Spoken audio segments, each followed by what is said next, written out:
अब हम बात करेंगे अपोनिया टेस्ट। इसको हम एक और नाम से जानते हैं, कई बार आपको अपेनिया टेस्ट के नाम से आपको ये देखने को मिल जाता है। अपेनिया और अपोनिया एक ही तरह का टेस्ट है।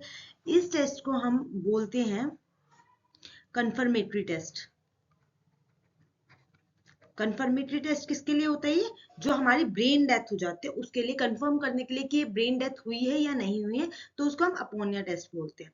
तो इस टेस्ट को करने से पहले हमें उसका जो spontaneous respiration, before looking for spontaneous respiration, कि उसमें हो रहा है या नहीं हो रहा, उसको देखने से पहले हम क्या करते हैं, 100% ऑक्सीजन देते हैं थ्रू वेंटिलेटर। जब पर्सन वेंटिलेटर पे होता है 10 मिनट के लिए, पर उस 10 मिनट में आप जो 100% ऑक्सीजन दे रहे हैं उसमें आप 5% कार्बन मोनोऑक्साइड भी ऐड करते हैं, जो कि आप 5 मिनट तक उसके अंदर ऐड करते हैं। This is to prevent hypoxia brain damage. Hypoxia brain damage वही आपकी जो ब्लड सप्लाई वगैरह रुक जाते हैं, डैमेज हो जाते हैं, उसको रोकने के लिए तो अपोनिया टेस्ट होता है। ठीक है, ये क्रिटिकली अगर हम कहें तो ये पूरा पूरा कंफर्म कर देता है हमारा ब्रेन डेथ है या नहीं है, क्या जो स्पॉन्टेनियस ब्रीथिंग है वो एब्सेंस है या प्रेजेंट है उसकी, ये चीज देखने के लिए हम ये टेस्ट करते हैं। ठीक है, अब इसका पर्पस क्या होती है, वही आपकी जो ब्रेन स्टेम होता है उसको डिटरमाइन करता है, इनिशिएट करता है कि स्पॉन्टेनियस उसके अंदर ब्रीथिंग हो रही है या एब्सेंस ऑफ ब्रीथिंग देखने को मिल रहा है। तो मेनली आपका ये वही रेस्पिरेटरी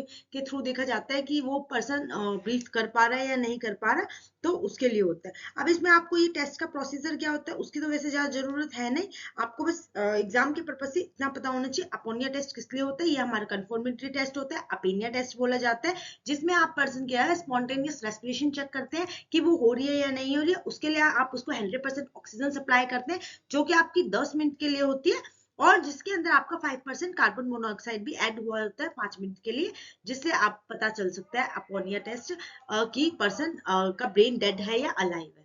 ठीक है, अब हम जो अपोनिया टेस्ट करते हैं उससे पहले हम क्या देखते हैं कि जो जिसकी रीजन से कोमा हो सकता है, अपोनिया टेस्ट करने लगो और पर्सन कोमा में चले जाए, तो ये सारी चीजों को रोकने के लिए हम उसके अंदर कुछ चीजें एक्सक्लूड करते हैं, कुछ चीजों का ध्यान रखते हैं। तो वो क्या क्या चीजें होते हैं, पहले हम टेस्ट देखते हैं। अपोनिया टेस्ट तो आपको पता ही है, जो एब्सेंस ऑफ स्पॉन्टेनियस ब्रीथिंग होती है उसको चेक करने के लिए कि वो एब्सेंट है या प्रेजेंट है।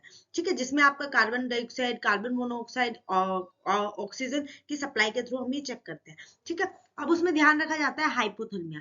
पहला स्टेप हमारा हाइपोथर्मिया। अब हाइपोथर्मिया क्या है, ये एक कंडीशन है where the body temperature fall below 35 degree. जहां पे आपका बॉडी टेम्परेचर होता है वो फॉल हो जाता है कितना, बिलो 35 डिग्री सेल्सियस, जिससे क्या होगा, आपका मेटाबॉलिज्म रिड्यूस हो जाता है। ठीक है, बॉडी का टेम्परेचर फॉल हो जाता है 35 डिग्री सेल्सियस से। तो इससे क्या इंपैक्ट हो रहा है ब्रेन डेथ के अंदर, जो हम टेस्टिंग कर रहे हैं, तो जो हाइपोथर्मिया मिमिक ब्रेन डेथ करता है वो स्लोली ब्रेन एक्टिविटी शो कर देता है। ठीक है, हल्का हल्का शो करेगा, जिससे क्या होगा, उसका रिफ्लेक्स तो खत्म हो जाएगा और उसकी वजह से उसका फ्लैट ईसीजी भी शो किया जाता है। ठीक है, हाइपोथर्मिया जो कोज करता है reversible loss of brain function बताता है, जो कि हमें कई बार क्या लीड कर देता है false positive brain death diagnosis करने में, हमें शो कर सकता है कि वो पर्सन अलाइव है पर वो अलाइव नहीं होता। ठीक है ना, वो फॉल्स रिजल्ट दे देता है। तो हाइपोथर्मिया को आप एक्सक्लूड करते हैं। देन आपका आता है मेटाबॉलिक और endocrinological disorder. Metabolic endocrinological disorder क्या होता है, ये एक कंडीशन है जो कि कोज कर रही है हमारे टेम्पररी कोमा और अनकॉन्शियसनेस। टेम्पररी कोमा और जो होता है हमारा अनकॉन्शियसनेस, बिल्कुल अनकॉन्शियस कर देता है और टेम्पररी कोमा पर्सन की शो कर देता है, वो भी ड्यू टू मेटाबॉलिक इम्बैलेंस, जो हमारा मेटाबॉलिज्म होता है उसके इम्बैलेंस के चक्कर में। ठीक है, इसके बाद हमारा आता है, इसका भी इम्पैक्ट वही होता है, जो हमारा डिसऑर्डर वगैरह होते हैं वो ब्रेन डेथ को डिक्लेयर कर देते हैं, डिक्लेरेशन में आने से पहले ही पहले उसको सिम्टम दिखा देते हैं। ठीक है, तो इसको भी हम एक्सक्लूड कर देते हैं। देन आपका आता है कोमा इंड्यूसिंग ड्रग, जो डिप्रेसेंट ड्रग होते हैं, जो कि हमारा सेडेटिव और anaesthetic that depress the CNS, जो आपका सीएनएस होता है सेंट्रल, जो आपका होता है सेंट्रल नर्वस सिस्टम, उसको डीप कोमा में ले जाने का ये हमारा काम करता है। आपको पता है डिप्रेसेंट ड्रग आप लोगे कोई भी कोकीन वगैरह जो हो गया, उसकी वजह से क्या होगा, आपका बॉडी का जो ब्रेन होता है ना, वो बहुत डाउन हो जाता है, उसके फंक्शन रुक जाते हैं। तो ये कोमा इंड्यूसिंग ड्रग हमारा होता है, लाइक बार्बिचुरेट हो गया हमारा, बेंजोडाइजेपाइन हो गया, एनेस्थेटिक्स हो गए जो कि आईसीयू के अंदर दिए जाते हैं। तो ये सारे के सारे ड्रग्स भी क्या है, इसको एक्सक्लूड कर सकते हैं। तो इन सारी चीजों को एक्सक्लूड करने के लिए हम पहले ये सारी चीजें करते हैं कि उसके बाद हम क्या है, अमोनिया टेस्ट करते हैं, क्योंकि ये आपका फॉल्स पॉजिटिव रिजल्ट शो कर सकते हैं, जो कि बहुत ज्यादा दिक्कत दे सकता है। ठीक है, ये ड्रग करेंगे क्या करते हैं, सप्रेस कर देते हैं ब्रेन एक्टिविटी को। ठीक है, जिससे क्या है, फॉल्स रिजल्ट आता है, फॉल्स नेगेटिव पॉजिटिव कुछ भी आपका रिजल्ट आ सकता है। देन आता है अल्कोहल इंटॉक्सिकेशन। अल्कोहल इंटॉक्सिकेशन में क्या होता है, एक्सेसिव जो अल्कोहल कंजप्शन होता है वो क्या करता है, जो आपका सीएनएस डिप्रेशन शो करता है, और उसके साथ साथ सीएनएस अगर डिप्रेशन में है तो उसको कोमा भी शो करेगा पर्सन के अंदर। तो ये अल्कोहल इंटॉक्सिकेशन करता है। तो इसका इम्पैक्ट क्या होता है ब्रेन डेथ टेस्टिंग के टाइम पे, तो इसका जो होता है, अल्कोहल क्या करता है, मिमिक करता है ब्रेन की death by causing loss of reflex and reduce brain activity. क्या नाम है, रिफ्लेक्शन खत्म हो जाएगा और ब्रेन एक्टिविटी को स्टॉप कर देगा, जिससे भी आपका फॉल्स नेगेटिव रिजल्ट आ सकता है। जिसमें क्या होता है, blood alcohol level are check before जो हमारे ब्रेन डेथ डायग्नोसिस करते हैं, उसको भी हम चेक करते हैं कि अल्कोहल इंटॉक्सिकेशन कितना है।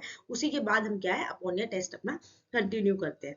ठीक है, अब हम बात करते हैं रिलैक्सेंट और न्यूरोमस्कुलर ब्लॉकिंग एजेंट। रिलैक्सेंट क्या है, वही मसल जो पैरालाइज हो जाते हैं उसके रिगार्डिंग है। जिसमें क्या होता है, न्यूरोमस्कुलर जो ब्लॉकिंग एजेंट होता है, जो कि हम यूज करते हैं आईसीयू या सर्जरी के अंदर टू पैरालाइज स्केलेटन मसल। जो हमारी स्केलेटन की मसल्स होते हैं उसको पैरालाइज करने के लिए हम ये यूज करते हैं, पैरालाइज स्केलेटन मसल्स।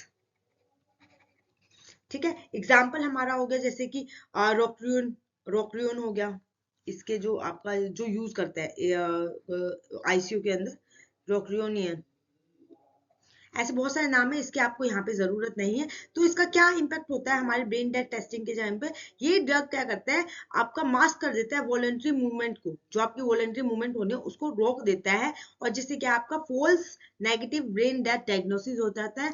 जिससे क्या होता है, यही कंफर्मेशन आगे दे देता है जो ईईजी होती है आपकी, उसके अंदर ये ड्रग को रूल आउट कर दिया जाता है कि अगर ये ड्रग बॉडी के अंदर है तो इसको हम मानेंगे नहीं। ठीक है, देन आता है हाइपोवॉल्मिक शॉक। हाइपोवॉल्मिक शॉक क्या होता है, ये एक लाइफ थ्रेटनिंग हमारी कंडीशन होती है, जो कॉज करती है सीवियर ब्लड और फ्लूइड लॉस। बॉडी के अंदर से जो ब्लड लॉस हो रहा है, फ्लूइड लॉस हो रहा है, जो कि आपका क्या करता है, लीड करता है, रिड्यूस कर देता है blood flow to the brain. इसकी वजह से क्या होता है, रिड्यूस हो जाता है जितना आपका ब्लड फ्लो हो रहा है टू ब्रेन तक, उसको रिड्यूस कर देते हैं। ठीक है, तो इसको भी हम एक्सक्लूड कर देते हैं। ये आपका कब होता है, हाइपोवॉल्मिक शॉक आपको देखने को मिलता है जब आपकी सीवियर ब्लीडिंग होती है या आपका डिहाइड्रेशन हो जाता है, बॉडी के अंदर फ्लूइड कम हो जाता है, उस टाइम पे ये आपको देखने को मिलते हैं। हाइपोवॉल्मिक शॉक करता है जो आपका सेरिब्रल परफ्यूजन होता है, ठीक है, सेरिब्रल कॉर्टेक्स होता है, उसको कोज करता है। टेम्पररी लॉस ऑफ रिफ्लेक्शन यहाँ पे शो किया जाता है, जिसकी वजह से क्या आता है, फॉल्स ब्रेन डेथ डायग्नोसिस होता है। ठीक है, ये सारी की सारी चीजें क्या होती है, फॉल्स ब्रेन डेथ डायग्नोसिस करती है। जिससे क्या होता है, फिर हमारा अपने टेस्ट हम कर रहे हैं या नहीं कर रहे हैं उसका कोई फायदा नहीं होता। After the somatic death there is a variable time for molecular death for each organ. जैसे हमारी सोमेटिक डेथ हो जाती है, अब सोमेटिक डेथ हम पढ़ रहे थे कि ब्रेन डेथ हो रहा है, किस किस स्टेज पे हो रहा है, इसके बाद क्या होता है, हमारे मॉलिक्यूलर डेथ स्टार्ट हो जाते हैं ईच ऑर्गन, हर ऑर्गन के अलग अलग टाइम पे। धीरे धीरे ब्रेन की 5 मिनट में हो रही है, फिर आईज की हो रही है, मतलब हर बॉडी पार्ट का अलग अलग जितने ऑर्गन होते हैं वो सारे सारे डेथ होने लग जाते हैं उनकी। ठीक है, अब during this time physiological window organ can be transplanted after the death is certified. जैसे हमने अमोनिया टेस्ट किया और डेथ सर्टिफाई हो गई है, पॉजिटिव रिजल्ट आ गया, डेथ हो गया है, तो हम क्या करते हैं, ट्रांसप्लांट जो हमें ऑर्गन करने होते हैं वो हमें ट्रांसप्लांट करने की वो करते हैं। The person from the organ transplantation team should not be included in the death certificate team.